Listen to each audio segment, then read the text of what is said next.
Question दिया हो आप इस तरीके से उसको सॉल्व कर सकते हो। तो अभी आपको क्या करना है, वीडियो को पॉज करो और दोबारा इस क्वेश्चन को अपने आप सॉल्व करने की कोशिश करो। क्वेश्चन को लिखो और फिर दोबारा से सॉल्व करो। ठीक है, तो ये क्वेश्चन हमने ट्राई कर लिया। नेक्स्ट क्वेश्चन देखते हैं।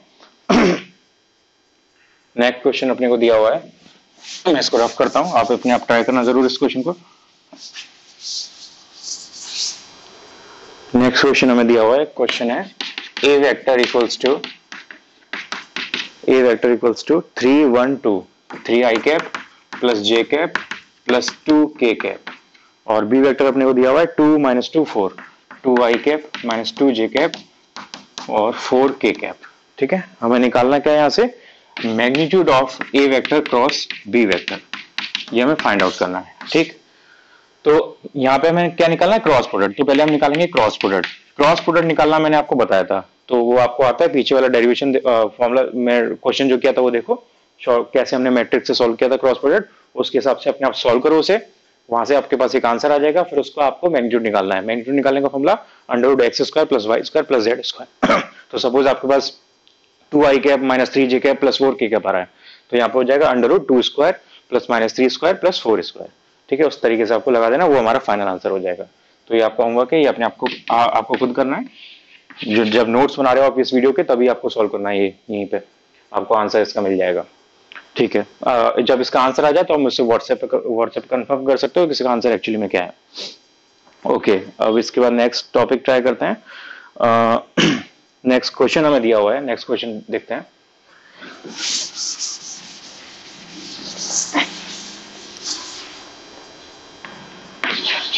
नेक्स्ट क्वेश्चन अपने को दिया हुआ है, 4 वेक्टर्स आर देयर। 4 वेक्टर्स हमारे पास, f1 vector, f2 vector, f3 vector, f4 vector. ये 4 वेक्टर्स हैं हमारे पास, और ये दिए हुए हैं -4 -5 +5, -4 -5 +5, दूसरा है 5 8 6 5 8 6 5 8 6, और तीसरा है -3 4 -7 -3 4 -7, और चौथा वेक्टर है अपने पास 2 -3 -2 2 -3 -2। ये 4 वेक्टर दिए हैं, और क्वेश्चन बोलता है हमसे, question says these four forces are acting on a particle at rest. These forces are acting on a particle at rest. On a particle at rest. ठीक, और इसके बाद at origin, rest at origin। ठीक है, हमें निकालना है इसमें then particle will move in what plane। ठीक है, आफ्टर ये 4 फोर्सेस हम एक पार्टिकल पर अप्लाई करते हैं जो कि रेस्ट में है ऑरिजिन पर, then the particle will move,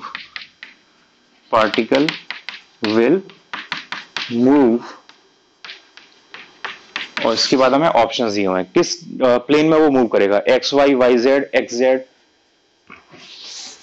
option है अपने पास, first option X Y plane, second option Y Z plane, third option X Z plane, और फोर्थ ऑप्शन है X direction, only in X direction. ठीक है, इनमें से कौन सा ऑप्शन करेक्ट है ये हमें बताना है। तो एक पार्टिकल था, वो रेस्ट में ऑरिजिन पर रखा हुआ था, उस पर हमने 4 फोर्सेस लगा दी एक साथ, तो उसके बाद वो किस डायरेक्शन में जाएगा ये हमें बताना है। तो ऑब्वियसली वो नेट किस डायरेक्शन में जाएगा वो डिपेंड करता है कि इनका नेट फोर्स कितना आएगा। नेट फोर्स जो आएगा उससे पता चलेगा वो किस डायरेक्शन में जा रहा है। वहां से ये कैसे पता चलेगा कि किस प्लेन में जाएगा, तो ये आई जे के जो होते हैं वो X Y Z plane show करते हैं, X Y Z axes show करते हैं। तो अगर हमारे पास सिर्फ सपोज आई जे के तीनों आ रहे हैं, इसका मतलब वो एक्स वाई जेड तीनों 3 डायमेंशन उसमें चल रहा है। अगर सिर्फ आई जे आ रहा है, इसका मतलब वो आई जे प्लेन में चल रहा है, यानी एक्स वाई प्लेन में चल रहा है। अगर जे के आता है सिर्फ आंसर में, तो वो इसका मतलब वाई और जेड प्लेन में चल रहा है। ऐसे अगर आई के आएगा तो वो एक्स जेड प्लेन में चल रहा है। और अगर सिर्फ आई आता है या सिर्फ जे आता है या सिर्फ के आता है, तो उसका मतलब वो या सिर्फ एक्स डायरेक्शन में या सिर्फ वाई डायरेक्शन में या सिर्फ जेड डायरेक्शन में चलेगा। तो आपको बेसिकली करना क्या है, बस इनका नेट फोर्स निकालना है। तो वेक्टर्स को नेट फोर्स कैसे निकालेंगे, सबको ऐड कर देंगे, हमारे पास नेट फोर्स आ जाएगा। तो एफ वेक्टर नेट ये होगा F1 vector plus F2 vector plus F3 vector plus F4 vector. तो इन सबको ऐड करो, आपको आंसर मिल जाएगा। तो पहले आई वाले ऐड करते हैं, -4 + 5 1 1 - 3 -2 -2 + 2 0, तो 0 आई कैप। इसके बाद -5 + 8 3 3 + 4 7 7 - 3 4, तो +4 जे कैप, और 5 6 11 11 सॉरी ये 6 -7 -1 और ये 4 हो गया, 4 - 2 2 हो गया, +2 के कैप, ये आ गया अपने पास। तो नेट फोर्स जो आया वो ये आ रहा है। इसमें आपको दिख रहा है कि आई वाला फैक्टर 0 हो गया, सिर्फ जे वाला फैक्टर और के वाला फैक्टर बचा हुआ है, यानी फोर्स जो नेट लग रहा है वो सिर्फ जे डायरेक्शन में और के डायरेक्शन में लग रहा है। तो जो पार्टिकल चलेगा सिर्फ वो जे डायरेक्शन और के डायरेक्शन में चलेगा, और जे के का मतलब क्या है, वाई और जेड डायरेक्शन। तो वाई जेड प्लेन में हमारा जो नेट फोर्स है वो काम करेगा, इसका बी ऑप्शन करेक्ट हो जाएगा। तो इस टाइप से इस क्वेश्चन को कर सकते हैं। ठीक है, मैंने आपको इनफ क्वेश्चंस करा दिए अभी वेक्टर प्रोडक्ट्स के और सिंपल वेक्टर्स के। अभी हम बात करते हैं नेक्स्ट टॉपिक की, जो हमारा लास्ट मेजर टॉपिक बचा हुआ है इस चैप्टर का, वो है वेक्टर एडिशन। हमने वेक्टर प्रोडक्ट देख लिया, वेक्टर डिवीजन नाम की कोई चीज नहीं होती, वेक्टर प्रोडक्ट से सारे सॉल्व होते हैं। अब हमें बात करनी है वेक्टर एडिशन की। तो next topic is addition of vectors.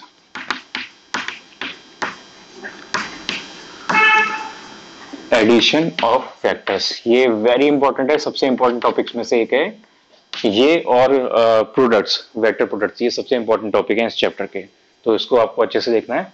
तो वेक्टर प्रोडक्ट्स के कई सारे रूल होते हैं। फर्स्ट रूल है इसका triangle rule, triangle rule of vector addition, vector addition.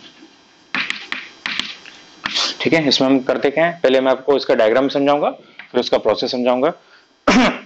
तो इसका डायग्राम बनेगा इस टाइप से। सपोज हमें दो वेक्टर्स दिए हैं, एक वेक्टर है ए वेक्टर इस डायरेक्शन में, और दूसरा वेक्टर सपोज यहाँ पर है बी वेक्टर, ये इस डायरेक्शन में। ठीक है, इन दोनों को हमें ऐड करना है और नेट वेक्टर जो आएगा वो निकालना है हमें। नेट वेक्टर निकालने का मतलब हमें नेट जो रिजल्टेंट है उसका मैग्नीट्यूड निकालना है, उसकी डायरेक्शन निकालनी है। तो हम क्या करेंगे, पहले वाले वेक्टर को एज इट इज ड्रॉ कर लेंगे। हमने पहला जो वेक्टर है ए वेक्टर, उसको ड्रॉ कर लिया। अब जो वेक्टर होता है, मैंने आपको रिप्रेजेंटेशन बताया था इसका, इसकी जो लेंथ है वो मैग्नीट्यूड शो करती है, और इसकी एक टेल होती है जहां से वेक्टर स्टार्ट होता है, और एक इसका हेड होता है जहां पे वेक्टर वो जा रहा है। तो हमें करना क्या है इस रूल में, हमको जो हेड है वेक्टर का, पहले हेड का, उससे स्टार्ट करना है दूसरे वेक्टर के टेल को। हमें दूसरे वेक्टर के टेल को प्लेस कर देना है सेम डायरेक्शन में पहले वेक्टर के हेड पर। तो उसी वेक्टर को, बी वेक्टर को हम उठाएंगे और ए वेक्टर के हेड से उसका टेल मिला देंगे, तो ये वेक्टर इस टाइप से ड्रॉ हो जाएगा, ये हो जाएगा बी वेक्टर।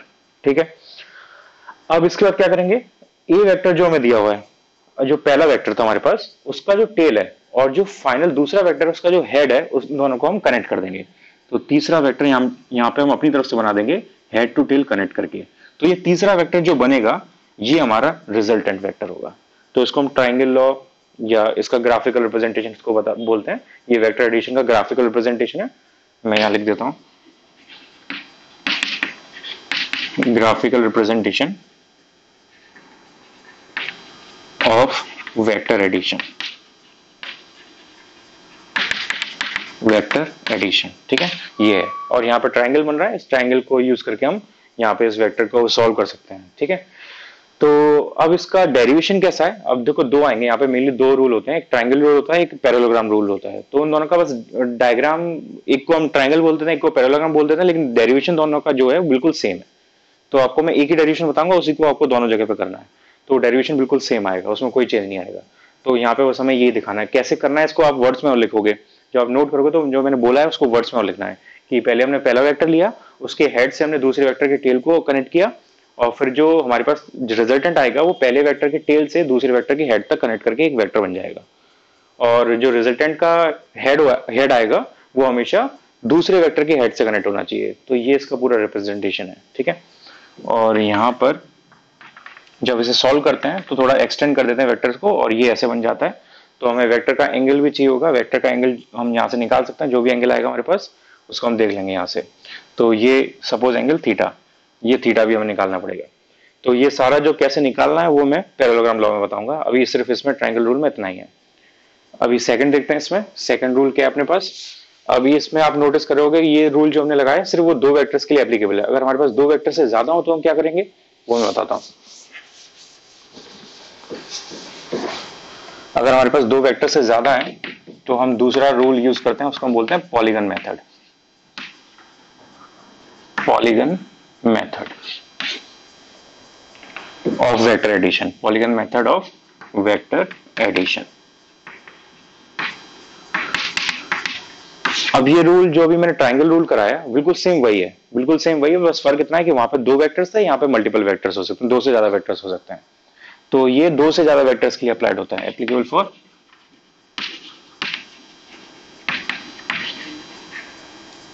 2 और मोर वेक्टर्स। तो अगर 2 वेक्टर्स यूज करें तो ट्रायंगल रूल के केस में आ जाएगा, 2 से ज्यादा है तो पॉलीगन मेथड के केस में आएगा। तो सपोज हमारे पास कई सारे वेक्टर्स हैं, ये सपोज ए वेक्टर है, ये सपोज बी वेक्टर है, ये सपोज सी वेक्टर है, ऐसे ये डी वेक्टर है, इस टाइप के कई सारे वेक्टर्स दिए हुए हैं हमें, और ये सपोज ई वेक्टर है, ऐसे कई वेक्टर्स दिए हुए हैं। ठीक है, हमने इन सबको ऐड करना है, तो क्या करेंगे हम वही सेम प्रिंसिपल लगाएंगे जो मैंने आपको पहले बताया था।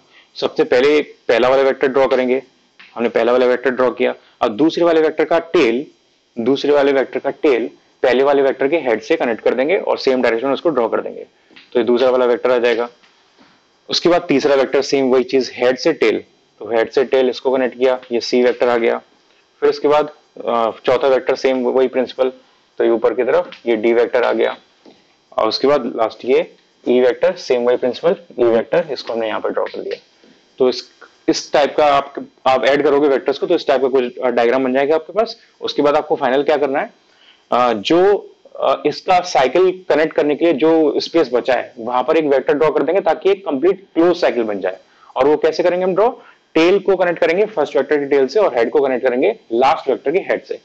तो हमारे पास जो फाइनल वेक्टर आएगा वो इस टाइप का आ जाएगा, और ये जो फाइनल वेक्टर आएगा ये हमारा रिजल्टेंट होगा इन सारे वेक्टर्स का। ठीक है, अब इसमें एक साइकिल रूल होता है जिससे आप बहुत इजीली इनका रिलेशन निकाल सकते हो। वो क्या रिलेशन है, आप कोई भी एक डायरेक्शन ले लो, क्लॉकवाइज एंटी क्लॉकवाइज, और उस डायरेक्शन में मूव करो, तो जो वेक्टर आपकी डायरेक्शन में जा रहा है उसको आप प्लस ले लो, जो अपोजिट आ रहा है उसको आप माइनस ले लो। सपोज हम ये इस डायरेक्शन में मूव करते हैं एंटी क्लॉकवाइज, ठीक है, तो एंटी क्लॉकवाइज में एक एक करके देखते हैं। तो पहला वाला जो वेक्टर है वो हमारी डायरेक्शन में आ रहा है, एंटी क्लॉकवाइज में आ रहा है, तो उसको हम प्लस लेंगे, ये प्लस हो गया ए वेक्टर। ये बी वाला भी सेम आ रहा है तो इसको भी प्लस लेंगे, सी वाला भी सेम आ रहा है इसको भी प्लस लेंगे, डी वाला भी सेम आ रहा है इसको भी प्लस लेंगे, ई वाला भी सेम आ रहा है इसको भी प्लस लेंगे। अब ई के बाद ये आर वाला जो है ये अपोजिट आ रहा है, हम इस डायरेक्शन में जा रहे हैं और ये उल्टा क्लॉकवाइज डायरेक्शन में जा रहा है, तो उसको माइनस लेंगे और सबको इक्वल करके हमें बराबर कर देना है जीरो के, सबको लिख के हमें 0 के बराबर कर देना है। तो यहां से हमारे पास आ जाएगा R vector equals to A vector plus B vector plus C vector plus D vector plus E vector, ये आर वेक्टर का समेशन हो जाएगा। तो ये हमारे पास पॉलीगन मेथड है। तो आप इससे कितने भी वेक्टर्स आपको दिए हो सबको कंबाइन कर सकते हो। ठीक है, अब मैं पॉलीगन मेथड के कुछ एग्जांपल बताता हूँ, फिर मैं लास्ट और सबसे इंपॉर्टेंट मेथड पे आऊंगा जिसमें पूरा डेरिवेशन करना है। वो इन सब के लिए एप्लीकेबल होगा, ट्राइंगल के लिए भी एप्लीकेबल होगा वो डेरिवेशन, हर जगह आपको वही फॉर्मूला यूज करना होगा। ओके, तो इसका कुछ एग्जांपल्स करते हैं। सपोज हमें एक वेक्टर दिया हुआ है ए ये, और दूसरा वेक्टर बी ये, सी तीसरा वेक्टर यहाँ पर, और इसके बाद फोर्थ ये डी वेक्टर यहाँ पर, और ये ई वेक्टर यहाँ पर। ठीक है, ये वेक्टर्स हमें दिए हुए हैं ए बी सी डी ई, 2 3 4 5, ये 5 वेक्टर्स हैं। ठीक है, और ये है are vector, suppose R1 vector, और ये है R2 वेक्टर, और ये है R3 वेक्टर, और ये है R4 वेक्टर। तो आप इसमें से किसी भी वेक्टर के बीच में, किसी भी क्लोज लाइफ साइकिल को लेके किसी भी वेक्टर के बीच में रिलेशन निकाल सकते हो। कोई भी आपको एक क्लोज साइकिल लेनी है, तो सपोज आप अगर अंदर वाले वेक्टर को छोड़ दो, आप R2 R3 R4 को छोड़ दो, तो आपके पास तभी एक क्लोज साइकिल बनेगी, और उस क्लोज साइकिल से आपके पास आएगा, अगर आप क्लॉकवाइज घूमो तो A vector plus B vector plus C vector plus D vector plus E vector minus R vector, क्योंकि आर वेक्टर अपोजिट डायरेक्शन में है, इक्वल्स टू 0। तो वहां से हमारे पास R vector equals to A B C D और E, ये आ जाएगा। ठीक, अब इसके अलावा भी बहुत सारे यहाँ पे क्लोज साइकिल बन रहे हैं, जैसे कि R2 वाला, ये R2 वाला यानी ए बी और ये R2 जो हमारा साइकिल बन रहा है ये भी क्लोज साइकिल है, तो इसमें भी आप सेम प्रिंसिपल लगा सकते हो, इसका भी रिलेशन आ जाएगा अपने पास। तो वो देखते हैं कि करके क्या रिलेशन आ रहे हैं। अब ए बी जो R2 वाला साइकिल है उसमें लगाते हैं, तो R2 वाले साइकिल में आप लगाओगे तो यहाँ से आएगा ए प्लस आएगा, क्लॉक एंटी क्लॉकवाइज घूम रहा है, प्लस बी ये भी प्लस आएगा, और R2 अपोजिट डायरेक्शन में, तो तो minus R2 vector equals to 0, यानी R2 vector equals to A vector plus B vector. तो आप ध्यान से देखोगे इस ट्राइंगल को, तो ये वैसा ही रूल है जैसे हमने ट्राइंगल रूल किया था, तो दोनों सिमिलर होते हैं, उसी टाइप का रूल है, बस उनको अलग अलग तरीके से डिफाइन किया है। तो ये R2 के लिए आ जाएगा। अब अगर आप R3 वाले केस में लगाओ और R2 को भूल जाओ, R3 वाले केस में लगाओ और R2 को भूल जाओ, तो हमारे पास आएगा A B C और R3, A B C और R3। तो कितनी इक्वेशंस ऐसे बन सकती हैं वो सारी बना के देखते हैं। एंटी क्लॉकवाइज घूमेंगे तो A vector plus B vector plus C vector minus R3 vector equals to 0। तो यहाँ से R3 वेक्टर इक्वल्स टू आ जाएगा A vector plus B vector plus C vector. एक ये बन जाएगी equation number 1, equation number 2, equation number 3। अब suppose अगर हम ये वाला ट्रायंगल लेता है जिसमें R2 और R3 दोनों आ रहे हैं, तो हमारा ट्रायंगल है R2 C R3। तो इसके लिए क्या इक्वेशन बनेगी? इसके लिए बनेगी R2 एंटी क्लॉकवाइज घूमेंगे तो R2 प्लस आएगा, प्लस C भी प्लस आएगा एंटी क्लॉकवाइज में, और R3 नेगेटिव आएगा, R3 अपोजिट डायरेक्शन में है, तो माइनस R3 इक्वल्स टू 0। तो यहां से R3 इक्वल्स टू आ जाएगा R2 vector plus C vector. ये रिलेशन आ सकता है, ये इक्वेशन नंबर 4। ठीक है, अब इसके बाद कौन सा बना सकते हो आप? R4 वाला बना सकते हो, R2 R3 को हटा के, R2 R3 को हटा दो तो आपके पास बनेगा A B C D R4, A B C D R4। तो इसको करके देखते हैं, इसकी इक्वेशन क्या बनेगी, अपने आप बना के देखो आप। इसकी इक्वेशन बनेगी A vector anti clockwise, B vector plus C vector भी प्लस आएगा, D वेक्टर भी प्लस आएगा, R4 नेगेटिव आएगा क्योंकि वो उल्टा डायरेक्शन है, minus R4 vector equals to 0। Hence R4 vector equals to A vector plus B vector plus C vector plus D vector. ये इसकी इक्वेशन आ जाएगी, इक्वेशन नंबर 5। ठीक है, अब लेते हैं ट्राइंगल R4 R3 वाला। R4 R3 ये वाला ट्राइंगल बनेगा, तो ये D और R4 R3 ये वाला ट्राइंगल हो गया। इसमें देखो R3 से स्टार्ट करते हैं, एंटी क्लॉकवाइज घूमते हैं, तो R3 प्लस आएगा, D प्लस आएगा और R4 नेगेटिव आएगा इक्वल्स टू 0। तो यहां से R4 वेक्टर इक्वल्स टू आ गया R3 vector plus D vector. ये इक्वेशन नंबर 6। जितने भी रिलेशन आप सारे यहां से निकाल सकते हो। अब ऐसे और कौन सा बन सकता है? अब आप अगर ट्राइंगल ले लो R4 और R2 वाला और R3 को भूल जाओ, तो R4 R2 C और D, R4 R2 C और D। तो यहां से R2 से स्टार्ट करेंगे एंटी क्लॉकवाइज, तो R2 vector plus C vector plus D vector plus और R4 वेक्टर नेगेटिव। तो यहां से आ जाएगा R4 vector equals to R2 vector plus C vector plus D vector. ठीक है, ये इक्वेशन नंबर 7, ये रिलेशन आ गया। और कौन सा रिलेशन आप बना सकते हो? अब ऐसे आप 2-3 रिलेशन और बना सकते हो, जैसे R1 और R3 के साथ बना सकते हो, R1 और R4 के साथ बना सकते हो। तो वो आपको अपने आप बना के देखना है क्या क्या रिलेशन आएंगे। R1 और R2 के साथ भी बना सकते हो। तो जितने भी कॉम्बिनेशन आप सारे रिलेशन यहाँ से निकाल सकते हो। तो ये हमारे पास पॉलीगन मेथड है। तो यहाँ से आपको कोई भी क्लोज साइकिल दिए, आप क्लोज साइकिल में साइकिल रूल लगा के एक रिलेशन वेक्टर्स के बीच में ऐसे निकाल पाओगे। तो ये हमारा हो गया पॉलीगन मेथड। अब तीसरा और जो सबसे इंपॉर्टेंट मेथड है उसके बारे में बात करते हैं। ये लास्ट वाला मेथड अपने पास